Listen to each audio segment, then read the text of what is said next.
dernier candidat. C'est très simple. Vous mélangez le physique de Eric Judor, le talent de Jamel Debbouze, un peu de sud de la France. Pour tous les Parisiens, ça peut faire que du bien, forcément. Vous souhaitez le tout.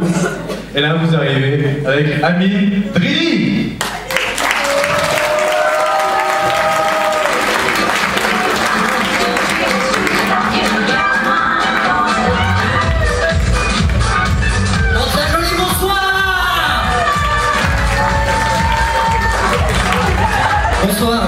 Bonsoir à tous, vraiment. Ça me fait vraiment plaisir d'être là ce soir, vraiment. Je suis vraiment content, mesdames et messieurs. Je me pose une question en ce moment. Comment sera le monde dans le futur? Ah, c'est vrai. Comment sera le monde en 2033? Peut-être que les voitures voleront et que les gens seront moins cons. Il y a plus de chances que les voitures volent quand même. Hein. C'est vrai, qui sera notre président de la République en 2033? Bon, on vient tout juste d'élire notre président, donc en 2012, chaud lapin. Est-ce qu'il y en a qui ont voté dans la salle? C'est important de voter, hein. C'est vrai que c'est important. Moi aussi j'ai voté, par contre je trouve ça super bizarre comme sensation, le vote. C'est vrai, hein, tu choisis ton candidat, tu mets son nom dans une enveloppe, tu mets l'enveloppe dans l'urne, et là t'as la dame de la mairie qui dit un truc super bizarre, elle te dit à voter. C'est comme si tu allais dans les toilettes publiques et quand tu sortais la dame pipi, tu te disais à pisser.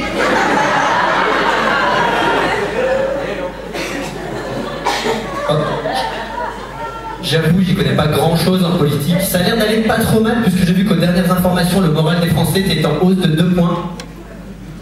Je me suis toujours demandé comment les sondeurs formulent leurs questions. Tu vois, ils font du porte-à-porte en posant à chaque fois la même question. Bonjour. Ça va? Oui. Merci. Alors c'est vrai que comment sera le monde dans le futur, mesdames et messieurs? Avec le réchauffement climatique, il y a de plus en plus de tsunamis, de tremblements de terre. J'ai vu des vidéos sur internet en Asie. Ils sont tellement habitués au tremblement de terre qu'ils paniquent même plus, les mecs. Ils sont là comme ça.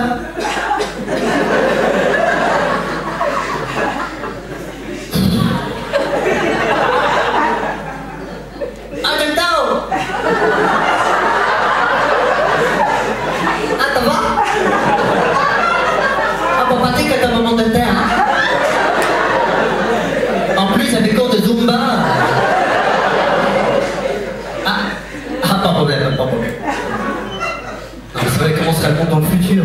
Ça sera le monde de la télé-réalité, hein? Fini les aéroports Charles de Gaulle, les boulevards Napoléon, les collèges Albert Camus. Et bonjour les collèges Michael Vendetta. Les piscines municipales Loana. Les cul-de-sac Clara Morgan. Non, on citera plus des auteurs ou philosophes connus, on citera des personnes de la télé-réalité. Comme disait David de Love Story, moi les gens, je les emmerde avec un grand A.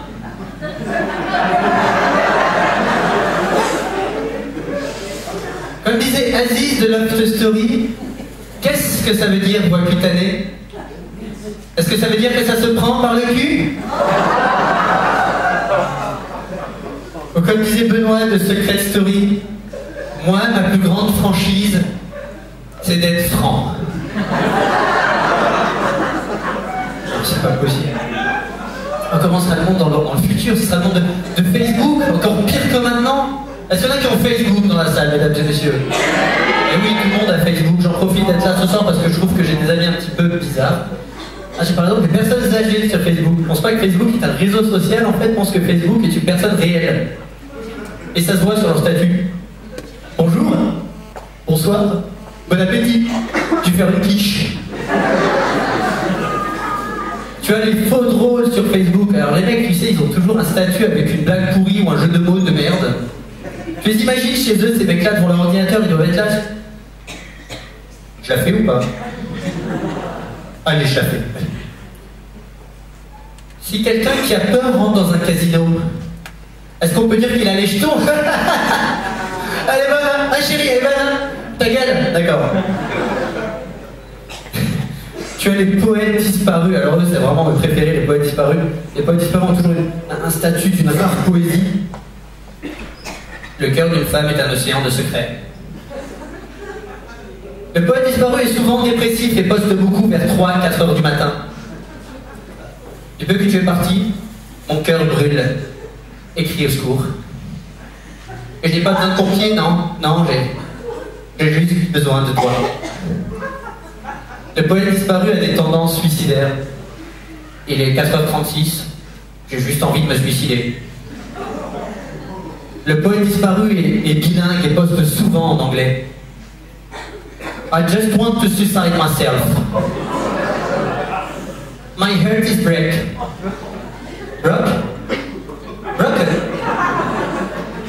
My heart is visceralized. And I'm afraid that my family and my friends judge me because the cries, it's so difficult with the cries, the chômage. But malgré tout, I wish you a Merry Christmas and a Happy New Year.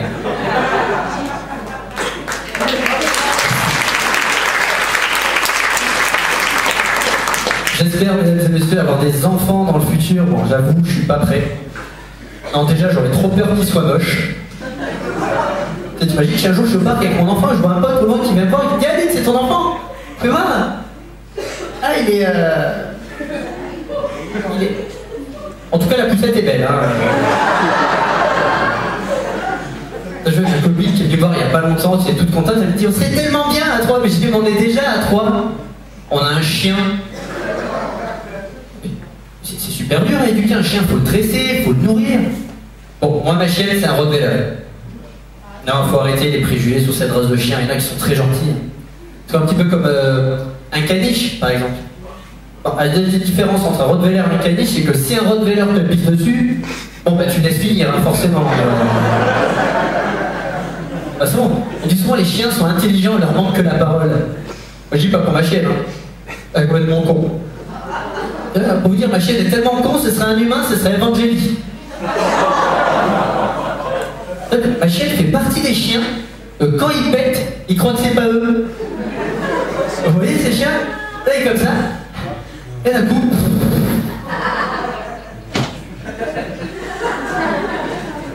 Et des fois, elle fait croire que c'est moi, tu sais. Elle est là.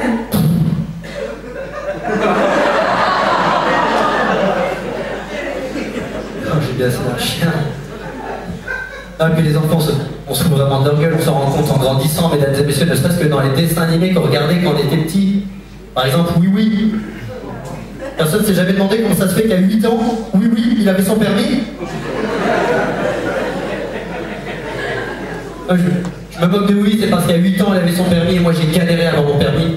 Je me suis accroché, je l'ai eu. J'ai voulu m'acheter une voiture, mais tu peux généralement pas t'acheter une belle voiture parce que tu as mis tout ton argent dans ton permis. Alors j'ai un ami à mon père qui a voulu me vendre sa voiture. Il m'a dit si tu veux j'ai une voiture pour toi, une Super 5 toute option. J'ai dit ah oui c'est quoi les options? Il m'a dit c'est les phares, le volant, le rétroviseur. J'ai dit mais ça c'est pas des options, ça c'est normal. Et puis je connais bien les voitures et ça c'est des options. Si tu veux une voiture sans option, si tu veux j'en ai une. J'ai dit ah oui c'est quoi? Il m'a dit c'est un vélo. Ah, c'est vrai que c'est important les options, mais il y a des options qui servent vraiment à rien. Vous avez vu la dernière mode là, c'est de mettre sur les 4x4 un pare-buffle. Quelle est la probabilité qu'en France, tu tombes sur un buffle? Hein? T'as déjà vu un de tes potes venir te voir et il m'arrive un truc de ouf. Tu sais, j'étais à Mantes-la-Jolie, là, tu vois, avec mon nouveau 4x4. Tu me crois pas, à un moment donné, il y a un buffle qui est sorti. Moi, j'aurais pas eu mon pare-buffle, la voiture, elle aurait été pliée, hein, je te le dis, moi. Ah mais je me moque de Oui, de l'enfance, mais j'adorais revivre cette enfance. Ce que j'adorais revivre dans cette enfance, mesdames et messieurs, c'est l'école. C'est vrai, l'école, ça commence par la maternelle, nous faisions des dessins tout crevés que nos mères accrochaient sur les frigos. Alors c'était toujours le même dessin, une maison, un arbre, un soleil. Ah, puis la maîtresse nous racontait des histoires, alors... Moi, du coup, le soir, je suis allé voir mon père pour qu'il me raconte une histoire. Je dis, papa, tu me racontes une histoire, s'il te plaît, pour m'endormir? Et là, il m'a regardé. Une histoire pour t'endormir, hein?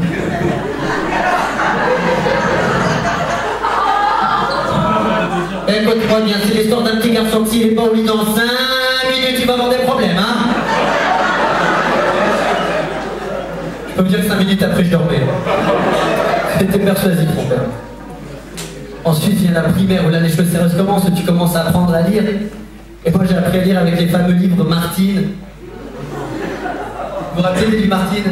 Hein, il y avait Martine à la plage, Martine à la campagne, Martine fait du jet ski.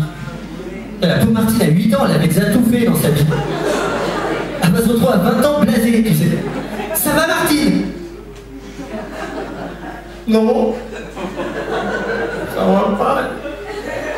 J'ai 20 ans, j'ai déjà tout fait dans ma vie. J'étais à la montagne, j'étais à la campagne, j'étais à la plage plein de fois.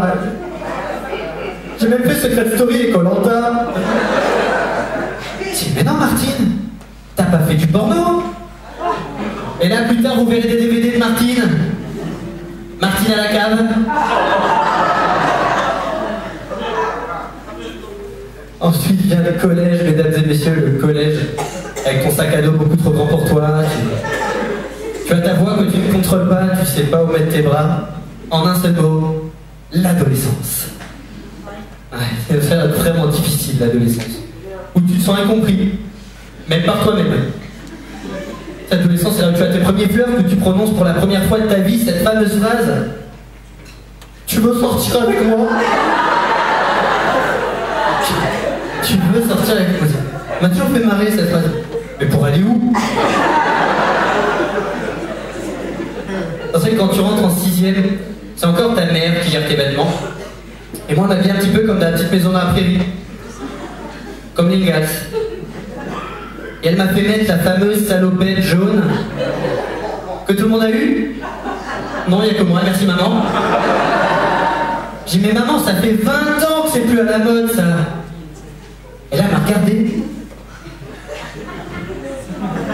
Oui, je sais, ma mère ressemble à mon père. Elle m'a regardé. C'est plus à la mode. Écoute-moi bien, tant que c'est pas trop petit ou déchiré, c'est à la mode, laisse-moi tranquille. T'es 6ème, 5ème, tu essaies de t'affirmer dans ton adolescence. Et qu'est-ce qu'elle trouve de mieux à faire, ta mère? Quand t'as un trou dans ton pantalon, elle trouve un écusson. J'ai un pantalon, j'en avais 40 des écussons. Je fais, maman, tu dégoûtes.